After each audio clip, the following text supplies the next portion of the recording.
बहुत बहुत धन्यवाद कांग्रेस पार्टी के सेंट्रल लीडरशिप को, प्रदेश के हमारे अध्यक्ष और हमारे प्रदेश के सीएलपी लीडर आदरणीय खड़गे साहब, आदरणीय हमारे केसी वेणुगोपाल जी, आदरणीय सोनिया गांधी जी, आदरणीय राहुल गांधी जी, आदरणीय गुलाम मीर साहब जो हमारे राज्य के प्रभारी हैं, और doctor Rameshwar Rao ji CLP leader, Keshav Mahato Kamlesh ji हमारे प्रदेश के अध्यक्ष, डॉक्टर अजय कुमार हमारे पूर्व प्रदेश के अध्यक्ष, हमारे रांची के जितने भी लीडर्स हैं, प्रदेश के जितने नेतृत्व हैं, कर्ण का और आदरणीय हेमंत सोरेन जी, और हमारे यहाँ पे जो बैठे हुए जितने भी पूरे हटिया विधानसभा की जो देवतुल्य जनता है, मैं उन सब का धन्यवाद देता हूँ कि उनके वजह से, उनके आशीर्वाद की वजह से पार्टी ने जो विश्वास रखा है, इस विश्वास पे हम लोग खरा उतरेंगे और हटिया विधानसभा की सीट को कांग्रेस के टिकट से हम लोग जीत के आएंगे और गठबंधन की सरकार झारखंड में फिर से बनेगी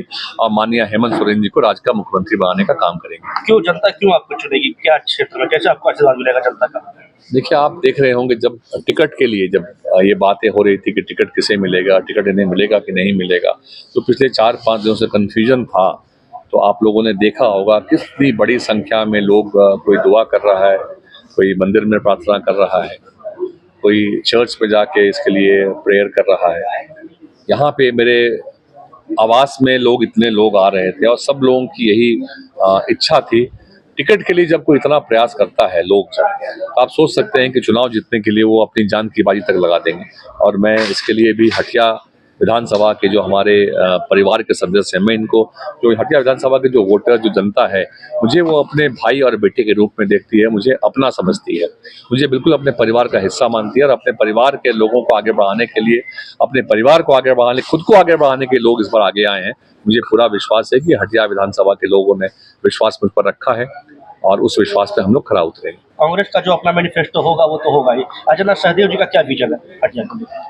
अपना क्या विजन है? देखिए, मैं जब 2019 में मैं इलेक्शन में गया था, तब भी मैंने कहा था, एक जगह पे किसी व्यक्ति ने सवाल किया कि मैं आपके लिए आगे आऊँगा, हमारे पास सिटिंग विधायक है, वो कल मेरा काम नहीं करेगा, आप जीत गए ठीक है, नहीं जीत पाएंगे तो क्या, मैं कहाँ जाऊँगा। मैंने कहा था, उस वक्त भी कहा था और आज भी मैं यही कहता हूँ कि मैं जब तक अंतिम सांस तक मैं आपके लिए हूँ और आप ही के लिए रहूँगा। मेरा जीवन जो है वो समर्पण मैंने किया हुआ है यहाँ के डेवलपमेंट के लिए, यहाँ के लोगों के लिए। मैं कभी भी अगर किसी हटिया विधानसभा से किसी का फोन आता है तो मैं ये नहीं पूछता हूँ कि वो व्यक्ति किस जाति, किस धर्म का है। वो अगर मुझ पे विश्वास रख के मुझे फ़ोन करता है कि मुझे रिम्स में आपकी ज़रूरत है, मुझे फलना पुलिस स्टेशन में आपकी ज़रूरत है, मुझे आपको ब्लॉक में ज़रूरत है, मेरे लिए व्यक्तिगत, मुझे, मेरा बेटा बीमार पड़ गया है, मेरा बेटा आज एग्ज़ाम लिखने के लिए दिल्ली जा रहा है, तो मैं किसी को भी निराश करता नहीं हूँ। मेरा ईमानदार प्रयास होता है मैं सभी के लिए काम में आ सकूँ। मैं 100 में 100 काम तो नहीं कर पाता है, लेकिन 100 में 100 मेरा प्रयास बिल्कुल ही ईमानदार होता है, जेन्युइन होता है। 100 में काफ़ी बार 10 काम होते हैं, कभी 20 काम होते हैं, कभी 30 काम होते हैं, लेकिन मेरा प्रयास बिल्कुल ईमानदार होता है और आगे भी यही बात है। इसके अलावा जो मैंने जो लोगों से जो अपना आप मैनिफेस्टो की बात की, जो कांग्रेस और जेएमएम आरजेडी जो एक मैनिफेस्टो है वो तो है। इसके अलावा मेरे क्षेत्र में, मैं यहाँ के आप क्षेत्र को देखेंगे तो डोरंडा एक अलग विधानसभा है, हीनू एयरपोर्ट, हेथू, हुंड्रू, लटमा, ये सारा जो है कोकमा टोली, उसके बाद एचसी अपने आप में वो एक विधानसभा है। रातू नगरी का एक अलग आप देखेंगे इश्यूज रहता है। इस पूरे विधानसभा में बहुत ही विभिन्नताएं हैं और इन विभिन्नताओं को समझने के लिए जब तक कोई व्यक्ति इसकी गहराई में नहीं जाएगा समझ नहीं पाएगा। मुझे इस बात का विश्वास है कि मैं हटिया विधानसभा को भली भांति समझता हूँ, जानता हूँ, देख चुका हूँ और इसकी समस्या जो है, अगर आप देखेंगे तो यहाँ एक बेरोजगारी भी एक समस्या है, यहाँ के युवा भी और यहाँ की महिलाएं भी।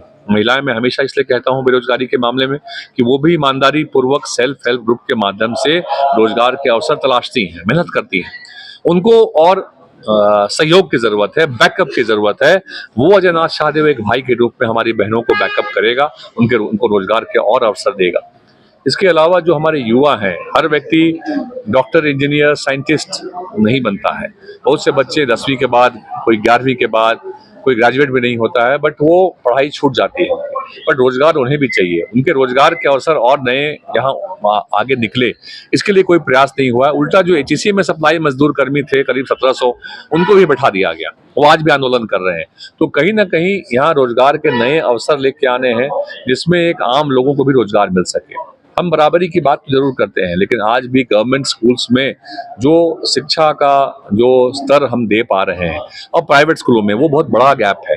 इस बड़े गैप को दूर करने के लिए जो एक ईमानदार प्रयास होना चाहिए, एक विधायक के द्वारा, एक सांसद के द्वारा, मैंने इस क्षेत्र में कभी किसी को करते हुए नहीं देखा है। मैं इस बात का वादा करता हूं कि अपने क्षेत्र में यहाँ के जो गवर्नमेंट स्कूल्स हैं उसमें व्यक्तिगत प्रयास में मैं बिल्कुल ही एक परिवर्तन लेके आऊंगा। वहां पे कुछ भी करना पड़े, मैं चाहता हूं यहाँ के बच्चों को अच्छी से अच्छी शिक्षा मिले। उनके अंदर कोई स्किल है किसी भी चीज का, म्यूजिक का, खेल का, कोई उसकी हॉबी हो, तो उसको भी आगे बढ़ाने के लिए जो है, उनके स्किल को आगे बढ़ाने के लिए भी एक सेंटर बने, तो वो भी मैं बढ़ाने का काम करूंगा। लाइब्रेरी और रीडिंग रूम की मैं बात करता हूं हमेशा। लोगों के मैनिफेस्टो में या लोगों के जहन में ये बातें नहीं आती है। जब कोई एक आम आदमी का बच्चा जब किसी बस्ती में आप जाते हैं, उसके पढ़ने के स्थान को अगर आप देखने के लिए जाएंगे, आप ऐसे कितने लोग हैं जो अपने टोले मोहल्ले में, अगल बगल में, जो आपके यहाँ जो काम करती है, आपके यहाँ काफी लोगों घर में जो काम करने आती है, उनके बच्चे कहाँ पढ़ते हैं? आप अगर घर में जाकर देखेंगे तो चौकी के ऊपर गद्दा लगा होता है, जहां वो सोते हैं उसी के ऊपर पढ़ते हैं। तो वैसे पढ़ने में लिखने में परेशानी होती है, सब जानते हैं। उसको दूर करने का क्या उपाय?